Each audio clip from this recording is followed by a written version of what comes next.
ban nè chua mày rồi mơ nghe nè mấy chân mà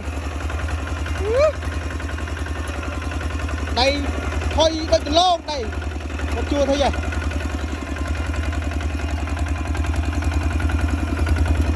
đây thôi đây từ lâu sao một chua nào đây cái đam nhỉ đam mà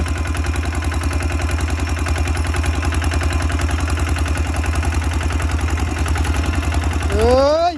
ốc sọ men là chua vậy nè mới rơi tôm luôn cả mai cam ó cam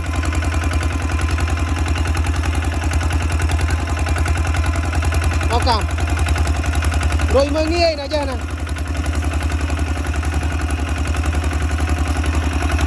một sân rất là cầm lăng tập buôn xe nhưng không chua nào vậy chọp à chọp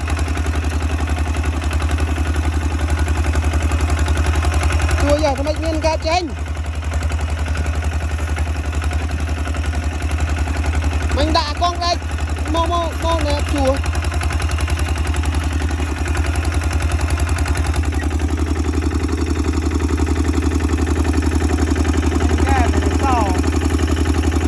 đã con đây có chua bao cô dân qua chua rồi